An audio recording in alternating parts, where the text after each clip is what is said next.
Labas vakaras, Mindaugai, mes laukiam jūsų, jūs kažkur buvote turbūt svarbiam susitikime. Sveiki. Aš buvau svarbioj vietoj. Svarbioj vietoj, gerai, Mindaugai. Labas vakaras ir pristačiau jau jūs kaip urologą, seksologą ir tikriausiai nesuklydau, ar ne? Tikrai taip. Gerai, tai kaip ir minėjau, jūs galite klausytojai užduoti klausimus, tikrai Mindaugas turi gerą humoro jausmą ir aš manau atsakys įvairiausius jūsų užduotus klausimus, o aš pabandysiu su savo medicininio išsilavinimu užduoti taip pat klausimus, bus ir durnoki. Tai, kaip sakant, bandysime išsiaiškinti tam tikras problemas ir galbūt atrasime sprendimo būdus. Iš tikrųjų, pirmasis klausimas man labai įdomu yra, ką reiškia seksologas. Mano galvoje tokios mintis, kad ateina pora ir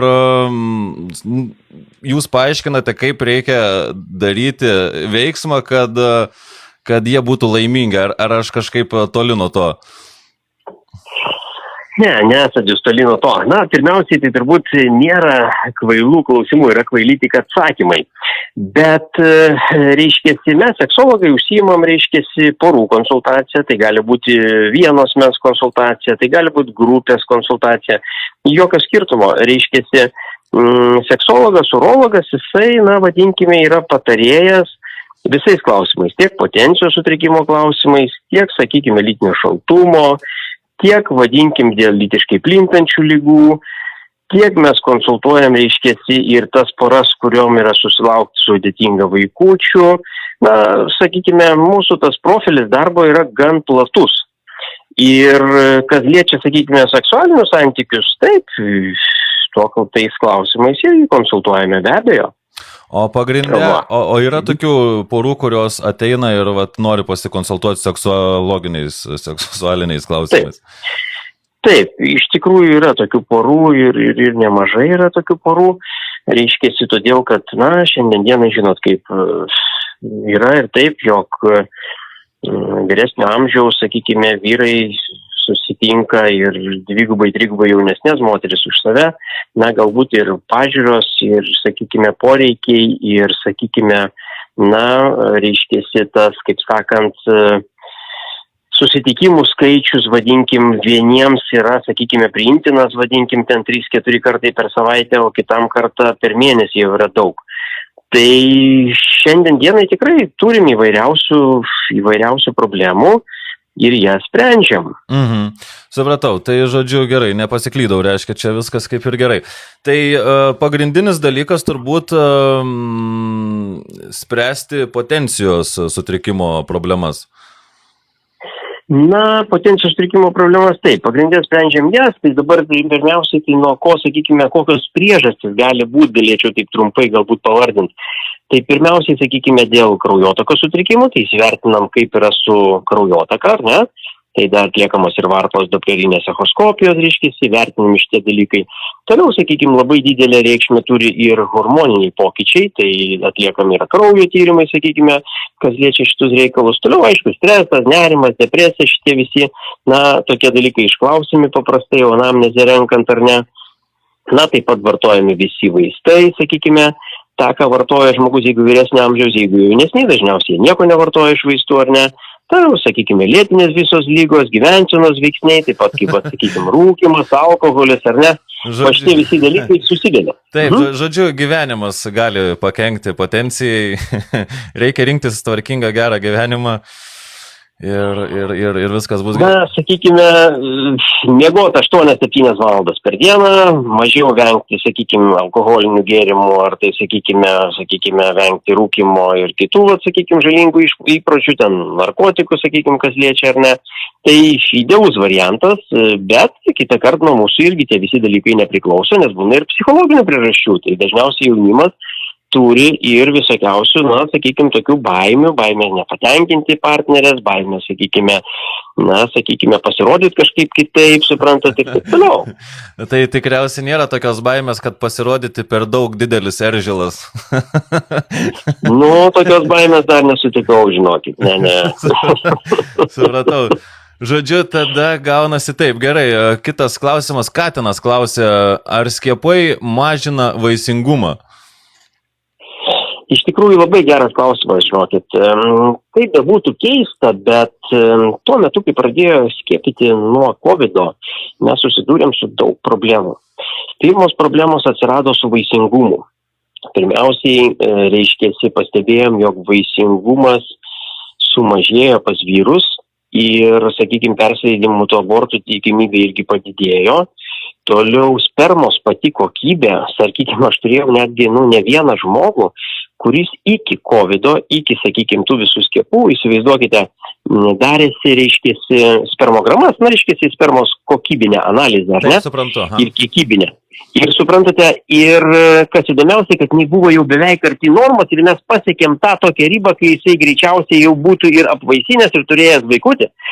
Po to, kai jisai pasiskiepijo, reiškėsi ir keletą kartų, jo spermos kokybė pasidarė tragiškai bloga ir mes sugrįžom į tą patį tašką, kuriame buvom prieš maždaug 2-3 metus.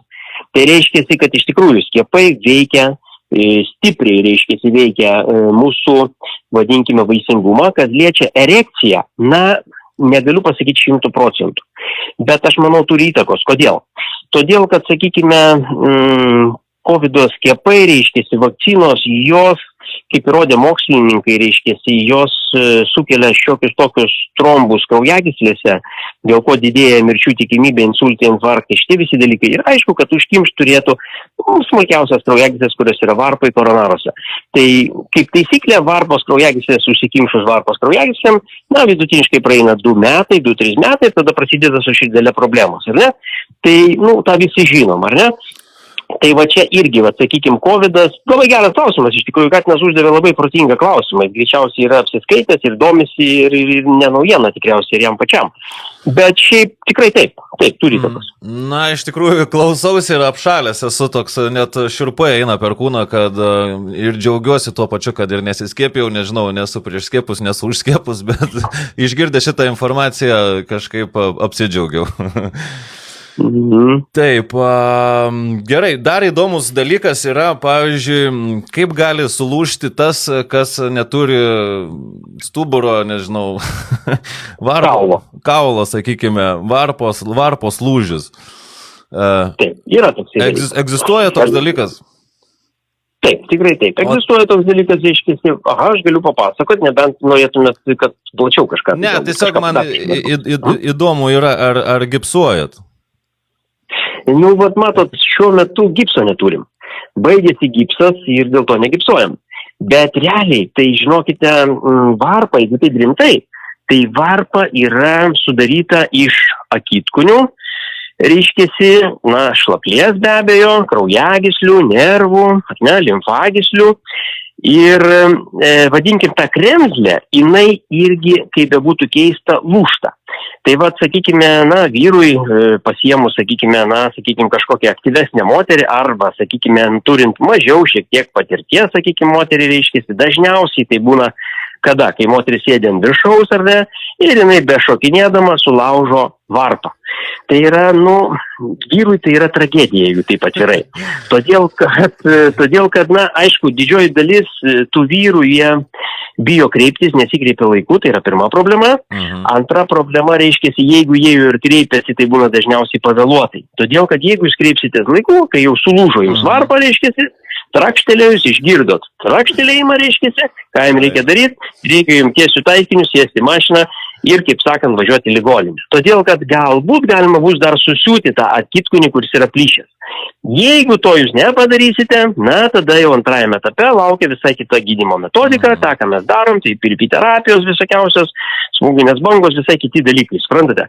Tai čia iš tikrųjų labai geras jūsų klausimas dėl varpos lūžimų ir tą temą mes galėsime ir pagvildenti ir vėliau ir panašiai, bet žinokit, gydymas tikrai yra. Tik tai tiek, kad jau matot po varpos lūžimo, taip kaip ir po rankos lūžimo ar po kojos, jau tokia ta varpa nebebūna kaip anksčiau. Supratau, žodžiu, čia kažkaip labai į liūdnoką pusę nuėjom, bet aš turiu gal tokį, kaip pasakyti, alternatyvą, gal visgi gaunasi, kad varpa, kai lūžta, sakykime, ranka lūžta, tai tiesiog pasikeičia kampas, gal tada su lūžusia varpa gaunasi geresnis moters patenkinimas. Nu, matot, žiūrint į kurią pusę ta varpa pradeda žiūrėti, suprantat, jeigu jinai pradeda žiūrėti į apačią arba į šoną, tada turbūt ne visai taip, nebent pozą mes priimsim kitokią, teisingai, sakykime, baigęs Kamasutros pozos, žinai, norim išmėginti dar kažką ir davai su ta lūžusia varpa kažką, ne? Bet, nu, kaip pasakyti, ne, aš manau, kad, žinokit, matot kaip, jeigu į viršų yra linkis, tikrai taip, tada tas pasitenkinimas gali būti didesnis, kadangi G taškas yra viršui, kadangi mes jį galime paliesti lengviau, tada tikrai taip.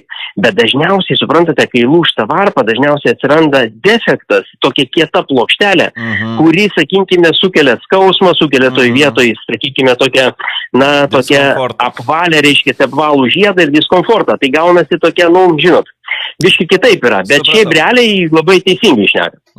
Bandžiau šiek tiek pajuokauti. Gerai, Judita klausia, ar įmanoma per super karštą seksą suplėšyti ar pažeisti prezervatyvą? Drąsiai, aišku, tai įmanoma jį suplėšyti, žinot, bet kada ir kelis kartus netgi. Suprantat, aš turiu tokių pacientų, kurie dedasi po 2 prezervatyvus. Tai, bet šito dalyko daryti nėra būtina. Matot, iš tikrųjų, tai prezervatyvas įplyšta, tada yra truputėlį problema dėl lytiškai plintančių ligų iškyla problema ir kita problema iškyla mums dėl, reiškiasi, nesaugaus sekso, dėl pastojimo. Jūs galite lytinio akto metu net nepastebėti, kad jums plyšo tas prezervatyvas ir tiesiog pabaigti makštį, reiškiasi, ir, na, sakykime, turėti vaikutį, ar ne? Tai vad viena problema gali būti, o antra dėl lytiškai plintančių. Bet tos abi problemos yra sprendžiamos. Supratau, čia viena problema tokia kaip ir lengva, sakyčiau, kita yra visam gyvenimui čia.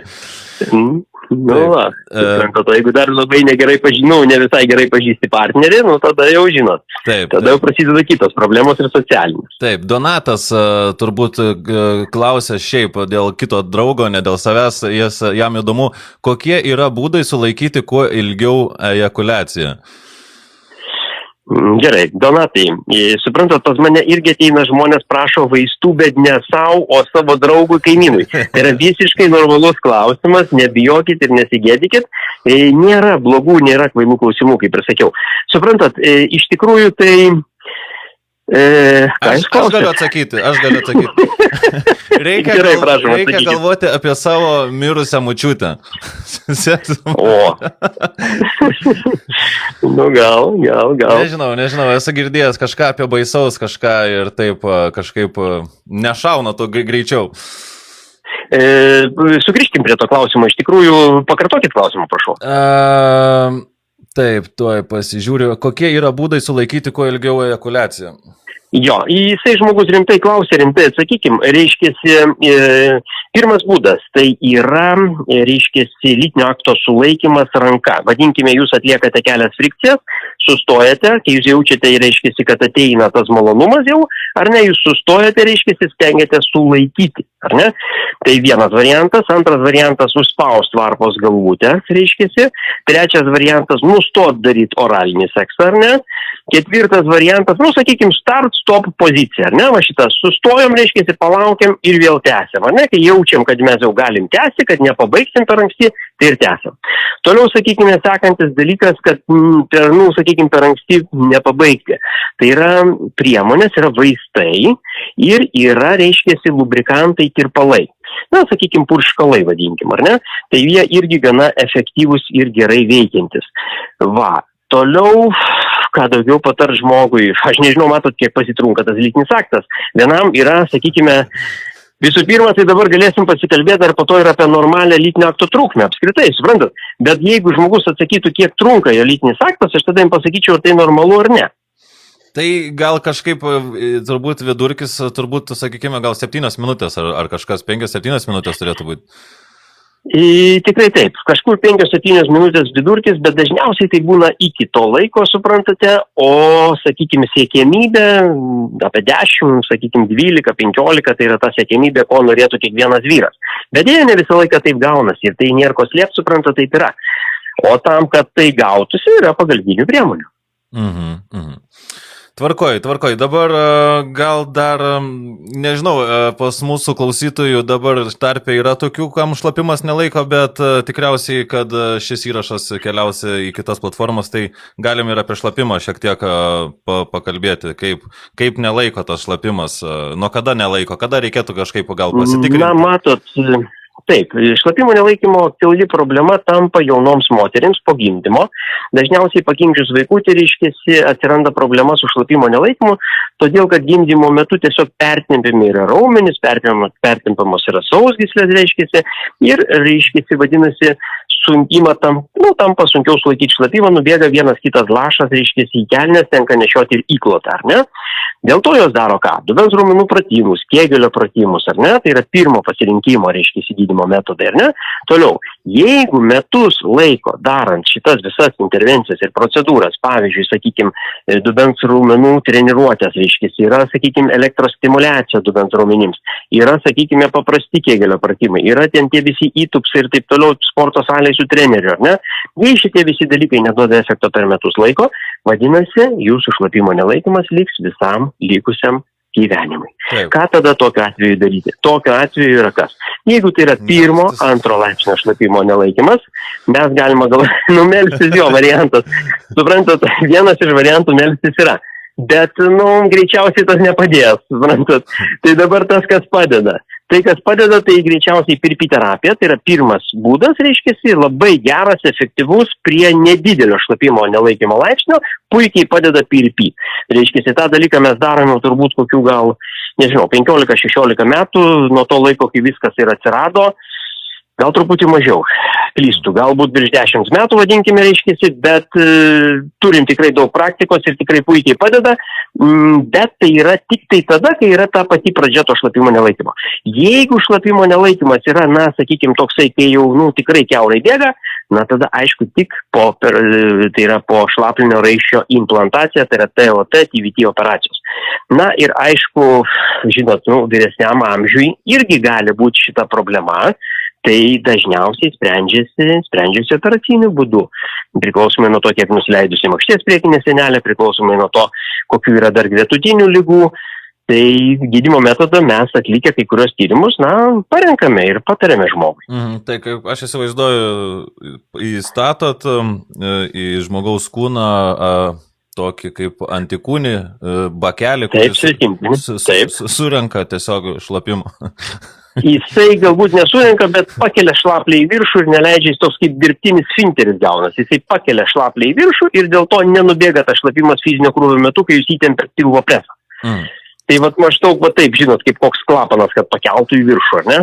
Gerai, Mindaugai, iš tikrųjų pas mūsų laikas nėra labai jau daug turim jo ir tai gal sakyčiau pabaigai reikėtų pabandyti vis tiek tą mūsų vyrišką tokį gal tiksliau iš jūsų išgirsti tokį receptą vyrams, kur kaip reikia vis dėlto, ką valgyti, kuo kvėpuoti, kaip bėgioti, ką kelti ir ką išgerti, kad visgi stovėtų ir būtų seksas normalus ir pasiektume tą 10, gal 15 minučių laiko tarpą ir panašiai, kad galbūt, kad būtų kuo ilgiau, gal kad kiek įmanoma per gyvenimą ištempti, kaip sakant, įmanoma gal iki pat senatvės, kur jau, to prasme, jau esi sveikas, aišku, ten, sakykime, 70-80 metų žmogus.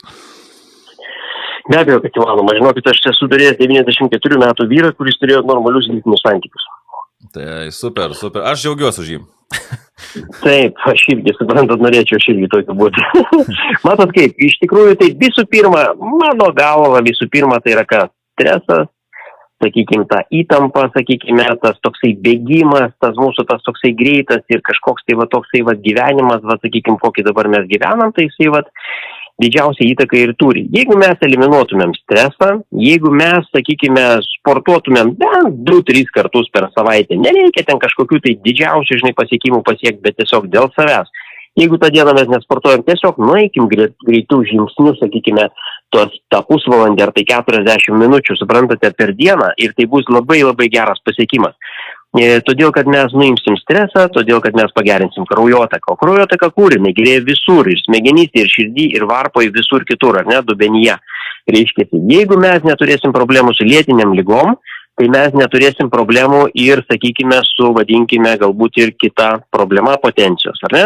Toliau, sakykime, tas mūsų gyvensena, sakykime, kaip rūkimas, alkoholis, ar ten miego trūkumas, sakykime, tokius dalykus, jeigu mes irgi išeliminuotumėm, tai būtų, na, sakykime, idealus vaizdas. Na, kaip pasakyti, viskas mūsų rankose iš tikrųjų ir tai, ką mes, taip kaip mes gyvename, taip kaip mes, va, sakykime, susikuriam tą savo, va, sakykime, va, tą dienotvarkę, taip mes ir jaučiamės iš tikrųjų. Taip, tos problemos ir žinot, lenda arba nebelenda. Tai va. Tai gerai, pabaigai, Mindaugai, taip, jūs labai daug, iš tikrųjų, kaip pasakyti, trumpai papasakojate apie įvairias pagrindinės turbūt problemas. Galbūt padarysime dar vieną raundą, susitiksime dar kartelį radiją ir paklausysime jūsų. Tai šiandien su mumis buvo Mindaugas Danilevičius, urologas, seksologas ir, kaip jau matote reklamą, urologas klaipėda.lt, galite susisiekti, užsiregistruoti ir pasikonsultuoti visais klausimais, kurie susiję yra su jo darbu. Ačiū, Mindaugai. Ačiū Jums, ačiū, kad klausėte. Gero vakaro visiems, sėkmė. Ačiū ir Jums. Iki.